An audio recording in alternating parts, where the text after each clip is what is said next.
Before we begin, subscribe to the channel and tell us in the comments what city or country you're watching from. Because tonight, one cruel order sends a black maid into a locked elevator and opens a floor that was erased from every blueprint in the billionaire's mansion. Lock her inside. Vanessa Crow's voice was low, but every word cut through the service corridor. 31-year-old black maid Nia Carter stood inside the stainless steel elevator, holding a tray of untouched champagne glasses. Beyond the doors, music drifted from the charity gala taking place in the grand ballroom of the Cross estate. Vanessa stood in front of her wearing a silver gown worth more than Nia earned in 2 years. "You embarrassed me in front of the donors," she said. "I stopped your nephew from drinking champagne. He is 20. He told me he was 17. Vanessa's smile disappeared. "You called me a liar in my future home. I followed the law." Vanessa turned toward the head of private security. "Disable the elevator and leave her here until the gala ends." The guard hesitated. "Miss Crow, Mr. Cross does not allow staff to be confined. Mr. Cross is speaking to the governor. He will never know." Nia stepped forward, but Vanessa pressed the close button. The doors began sliding together. "You cannot lock someone in an elevator," Nia said. Vanessa leaned closer as the opening narrowed. "I can do anything once I become Mrs. Cross." The doors shut. A second later, the elevator lights went dark. Nia heard the electronic lock engage. She placed the tray on the floor and pressed the emergency button. Nothing happened. She pressed it again. No alarm. No voice. No response. The display above the doors showed the number 2, then flickered. Nia reached for her phone, but the screen had no signal. The service elevator was located in the oldest section of the mansion, behind the ballroom kitchens. It was supposed to travel between the basement, ground floor, and 3 residential levels. But as Nia stood in the darkness, the elevator suddenly moved. Not upward. Down. She grabbed the metal railing. The display changed from 2 to 1. Then B. Then the screen went blank. The elevator continued descending. "This building doesn't have another basement," Nia whispered. The machine stopped with a heavy jolt. A soft bell rang. The doors opened. Beyond them was a narrow hallway lit by old yellow emergency lamps. The walls were covered in dark green tiles. Dust coated the floor, except for a single fresh trail of footprints leading away from the elevator. Nia remained inside. Someone had been there recently. At the end of the corridor, a red sign hung crookedly above a steel door. Level C, authorized personnel only. She had cleaned every official floor of the Cross estate. There was no Level C. 3 days earlier, Nia had arrived at the mansion before sunrise for the final preparations of the Cross Foundation Gala. The estate belonged to billionaire Julian Cross, the 42-year-old founder of Cross Biotech. His company had developed emergency medicines used in hospitals across the country, and that evening's event was meant to raise money for low-income children with rare blood disorders. Nia had worked for Julian for 14 months. Before becoming a maid, she had trained as a pharmacy technician. She left school when her younger cousin became sick, then took the estate job because it included medical insurance for dependents. Julian knew none of that. To him, she was the quiet employee who organized medicine cabinets better than the nursing staff and once noticed that his father's blood pressure tablets had been placed in the wrong bottle. That morning, Julian entered the kitchen while Nia was checking catering labels. "Vanessa wants all staff moved away from the ballroom during the donor speeches," he said. "Why?" "She says visible staff distract from the photographs." Nia looked at him. "Do people stop seeing the work when the workers disappear?" Julian paused. "No. Then perhaps the photographs should include the truth." A small smile appeared on his face. "You are brave before breakfast. I'm underpaid after breakfast." He laughed quietly. Vanessa entered at that exact moment. Her eyes moved from Julian's smile to Nia's face. "What is funny?" "Nothing important," Julian said. Vanessa looked at Nia, then returned to work. After Julian left, Vanessa stepped closer. "You seem comfortable around him. I work in his house. You speak to him as if you belong beside him." "I spoke about photographs." Vanessa lowered her voice. You are here to carry trays, not opinions. Nia continued arranging the labels. Vanessa reached for a small amber medicine bottle near the catering boxes. What is this? Mr. Cross's father's heart medication. It was delivered to the kitchen by mistake. Vanessa read the label. He takes one before dinner? Yes. She slipped the bottle into her handbag. Nia stared at her. That needs to go upstairs. I'll take it. I'm responsible for the delivery record. Vanessa's expression hardened. Are you accusing me of stealing medicine? I'm asking you to sign for it. Vanessa dropped the bottle onto the counter. You are becoming a problem. Nia wrote the incident in the household log. That evening, the entry disappeared. Someone had removed the entire page. Now, standing inside the hidden floor, Nia remembered the missing record. She stepped out of the elevator. The air smelled of dust, antiseptic, and something metallic. The fresh footprints led toward the steel door. Beside it was a keypad with a green light still glowing. Nia touched the handle. Unlocked. She opened the door. Inside was a large underground laboratory. Rows of empty hospital beds stood beneath plastic covers. Old medical equipment lined the walls. Several refrigerated cabinets hummed in the darkness, still connected to power. On a desk near the center of the room sat a recent photograph of Julian's father, Walter Cross. The date printed beneath it was from 6 days earlier. But Walter had died 8 months ago. Nia moved closer. In the photograph, Walter was sitting upright in a hospital bed. Beside him stood Vanessa. On the back, someone had written, Subject 01 responded to treatment. Memory remains unstable. Nia heard the elevator doors close behind her.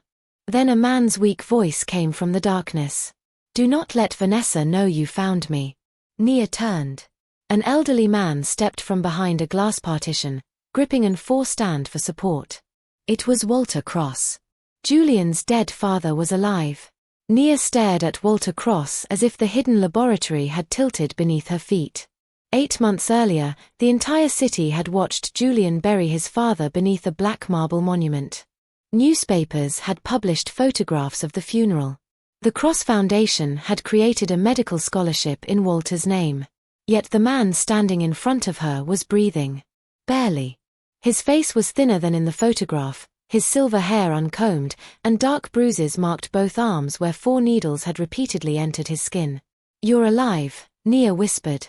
Walter glanced toward the elevator. Not for long if Vanessa realizes it brought you here. Nia moved toward him. Mr. Cross believes you died. He was meant to believe it. Who arranged the funeral? Vanessa and Dr. Silas Renn. Nia recognized the name. Dr. Renn was Cross Biotech's director of clinical research and one of Julian's closest advisors. He had given a speech at Walter's memorial. What happened to you? She asked. Walter lowered himself into a chair beside the hospital bed. 8 months ago, I discovered irregularities in one of the company's experimental blood treatments. Patient results were being altered.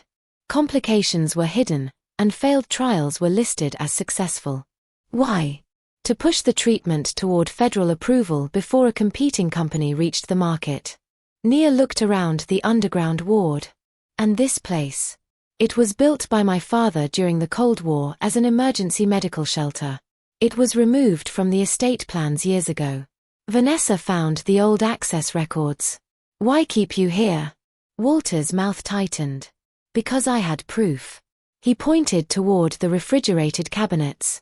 Vanessa and Renn were testing a modified version of the treatment on private subjects. Wealthy patients paid millions for unapproved procedures.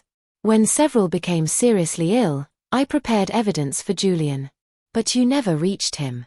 They changed my medication. Nia remembered the amber bottle Vanessa had tried to remove from the kitchen. Walter continued. One evening, I collapsed during dinner. Renn pronounced me dead before Julian could see my body. They sealed the coffin and told him the illness had disfigured me. Nia felt sick. The funeral was fake. The coffin contained medical waste and weighted equipment. Why didn't they kill you? They needed access to an encryption system I designed. The original patient files can only be opened using my voice and a physical key. Walter touched the chain around his neck. A small silver key rested against his hospital shirt. Nia glanced toward the photograph showing Vanessa beside him. She has been trying to restore your memory. She believes I forgot where I hid the files. Did you? Walter looked directly at her. No. A sound came from the corridor. The elevator mechanism. Walter stood too quickly and nearly fell. They're coming. Nia caught his arm. Is there another exit? Behind the last refrigerated cabinet. A service tunnel leads beneath the gardens, but the electronic lock requires power from this room. Nia hurried toward the control panel. The wiring was old, but the system had recently been modified. 2 red cables connected the door controls to a biometric scanner on the desk. Whoever changed this wanted the tunnel locked from both sides, she said. Can you open it? I need time. The elevator bell sounded. Walter pulled the curtain around the nearest hospital bed. You must hide. I'm not leaving you. If they find you beside me, they will never allow you back upstairs. Nia looked at the ceiling cameras. They already know someone arrived. Walter shook his head. The cameras are not connected to the elevator. Vanessa believes the car cannot descend unless she activates a hidden switch. Then why did it bring me here?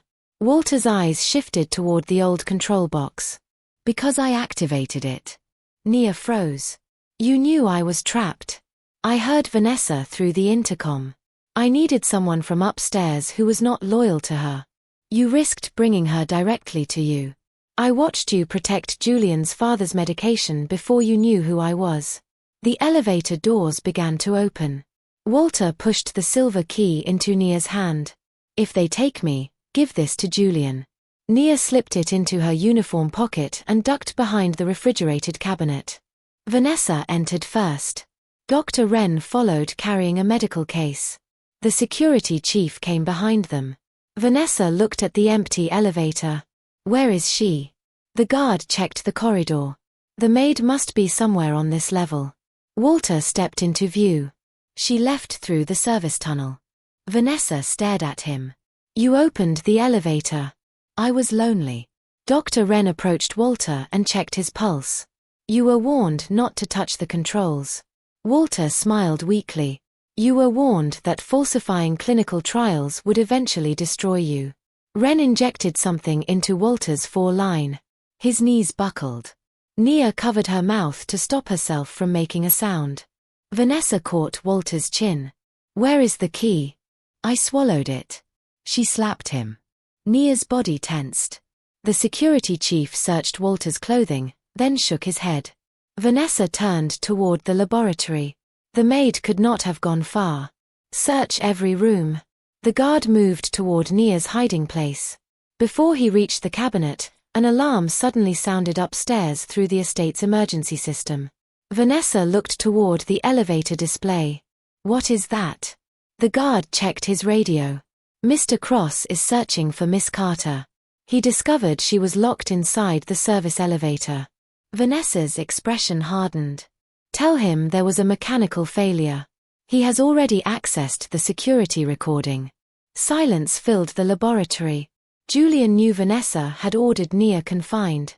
Vanessa looked toward Walter. If she reaches him, everything collapses. Dr. Renn closed his medical case. Then we move subject 1 tonight. To where? The river facility. Walter's eyes met the narrow gap where Nia was hiding. Vanessa turned toward the security chief. Find the maid before Julian finds this floor. The guard pulled out his weapon. Then the lights went out. Nia had quietly removed the emergency power cable from the back of the cabinet. In the darkness, the service tunnel lock released with a metallic click. She ran. Nia ran through the service tunnel with Walter's silver key clenched inside her fist. The passage was barely wide enough for one person. Rusted pipes lined the ceiling, and weak emergency lights blinked along the walls. Behind her, Vanessa shouted from the dark laboratory. Seal the garden exit. Dr. Renn's voice followed. She has the key. Nia pushed harder. The tunnel sloped upward beneath the estate grounds. Her lungs burned, but she could hear the security chief entering the passage behind her. Then a gunshot exploded through the tunnel. The bullet struck a pipe above Nia's head. Steam burst into the corridor. She ducked and kept running. At the far end, she found an iron door with an old mechanical lock. Walter's key slid into it perfectly. Nia turned it. Nothing happened. She tried again. The lock clicked, but the door remained sealed by a newer electronic bolt. Behind her, footsteps grew louder. Nia examined the control box beside the frame. Vanessa's team had connected the bolt to the same emergency circuit she had disabled in the laboratory. When the main power returned, the door would lock permanently. Nia pulled a hairpin from her bun, removed the panel cover, and bridged 2 contacts. The bolt released. She forced the door open and stumbled into the estate's greenhouse. Moonlight poured through the glass ceiling. Julian stood near the entrance with 2 members of his personal security team. Nia. He rushed toward her. She slammed the tunnel door shut behind her. Lock it, she said. Vanessa's security chief is armed. Julian's guards secured the door just as someone struck it from the other side. Julian looked at Nia's torn uniform and bleeding forehead. What happened? Your father is alive. His expression went completely still. Nia, do not say that unless you are certain. I spoke to him. He is being held in a hidden laboratory beneath this estate. Julian stared at the tunnel entrance. My father died 8 months ago. The funeral was staged. Vanessa and Dr. Renn changed his medication, declared him dead, and locked him underground because he discovered falsified clinical trials. Julian stepped back as if the words had physically struck him. Nia opened her hand. The silver key rested on her palm. He told me to give you this. Julian recognized it immediately. My father wore this every day. A crash sounded behind the tunnel door. One of the guards raised his weapon. We need to move. They crossed the greenhouse and entered Julian's private study through the garden doors. Nia explained everything: the underground ward, the modified blood treatment, the wealthy private patients, and the plan to move Walter to a river facility before midnight. Julian listened without interruption. When she finished, he inserted the silver key into a hidden slot beneath his father's desk. A concealed drawer opened. Inside was a black encrypted drive and a handwritten note. Julian unfolded it. If you are reading this, Silas Renn has already tried to silence me. Trust no one who asks you to destroy the original patient records. Below the message was a list of 12 names. Nia recognized one. Vanessa Crow. Beside her name were the words, Patient 0, unapproved cellular treatment. Julian looked up. Vanessa was not only helping Renn. She was one of his first test subjects, Nia said. A second line appeared beneath her name. Serious neurological instability. Treatment may cause memory loss, aggression, and paranoia. Julian stared toward the ballroom, where Vanessa's guests were still waiting. This does not excuse what she did. No, Nia said. But it explains why Walter's memory was important. Renn needed him to repair a treatment that was failing. Julian connected the encrypted drive to an isolated laptop. The silver key unlocked the first folder. Medical reports appeared across the screen. There were patient photographs, bank transfers, false consent forms, and internal messages proving that Renn had hidden multiple deaths. Then Julian opened the final video file. Walter appeared on screen, recorded months before his disappearance. If Silas reaches the approval board, he said, Cross Biotech will release a treatment that changes blood cells for several weeks, then causes catastrophic failure. Nia felt cold. The charity gala, she whispered. Julian looked at her. What about it? The event is for children with rare blood disorders. They both understood at the same moment. Vanessa and Renn had not chosen the gala only for donors. They had chosen it because dozens of vulnerable children had been invited for free medical screenings. Julian accessed the event schedule. At 11:30, every child was supposed to receive a preventive vitamin injection inside the temporary clinic. It was now 11:22. Julian grabbed his phone. Stop every injection. Lock down the clinic. A voice answered through the speaker. Mr. Cross, the clinic has already begun. Nia and Julian ran toward the ballroom. When they reached the temporary medical wing, the doors were locked from inside. Parents screamed in the hallway. Through the glass, Dr. Renn stood beside a row of frightened children. Vanessa held a syringe against the arm of Nia's sick younger cousin. She looked directly at Julian and smiled. Open the hidden files, she said through the intercom, or she becomes the first public trial. Julian stepped toward the clinic doors. Let her go, Vanessa. Through the glass, Nia's cousin Maya sat rigid in a medical chair while Vanessa held a syringe against her arm. Dr. Renn stood beside a refrigerated case filled with identical doses. Open every encrypted folder, Vanessa said through the intercom. Transfer the research rights to me and Silas, then destroy Walter's evidence. Julian lifted the laptop. You need my father's voice authorization. Then bring him upstairs. Nia saw Renn glance toward Vanessa. That look revealed everything. They never planned to keep Walter alive after tonight, she said. Vanessa pressed the needle harder against Maya's skin. You locked me in the elevator because you thought I was powerless, Nia continued. But you sent me directly to the man who could expose you. Julian, begin the transfer. Instead, Julian activated the ballroom's emergency broadcast system. Every screen inside the estate lit up. Walter's recorded testimony appeared before donors, journalists, parents, and Cross Biotech board members. If you are watching this, Walter said, Dr. Silas Renn falsified clinical trials and concealed patient deaths. Vanessa financed the illegal program and arranged my disappearance. The ballroom erupted. Renn rushed toward the control panel. Cut the feed. Nia noticed a fire suppression switch beside the locked door. She smashed its protective cover with a metal stand and pulled it. Alarms screamed.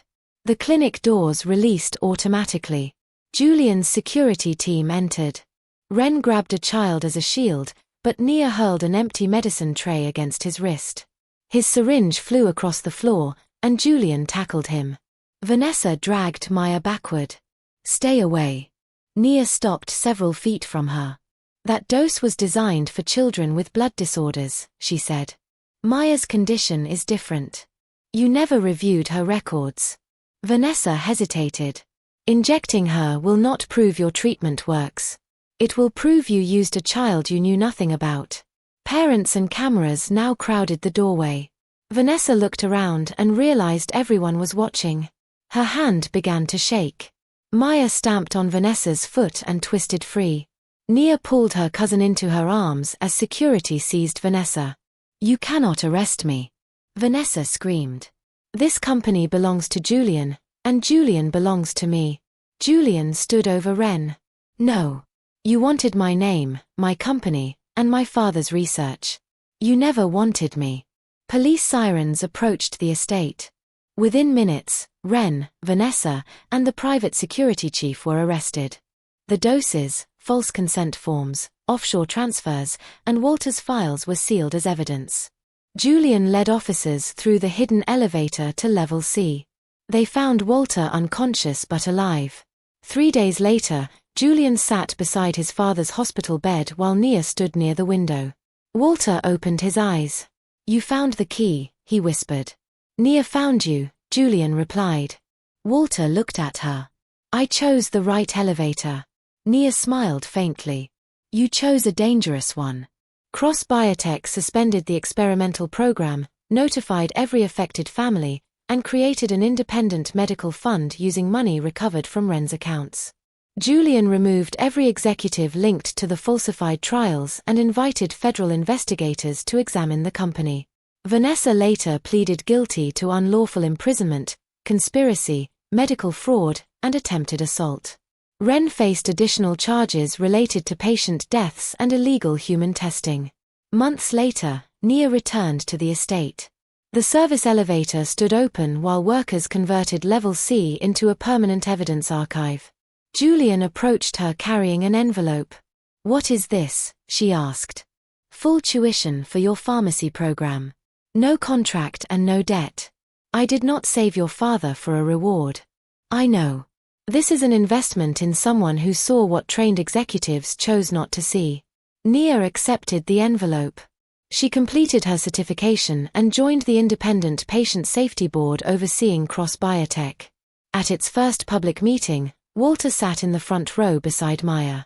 Julian introduced Nia not as the maid who discovered a hidden flaw, but as the woman whose courage prevented dozens of children from becoming test subjects. When the audience rose to applaud, Nia remembered Vanessa's order to lock her away. The elevator had been meant to silence her.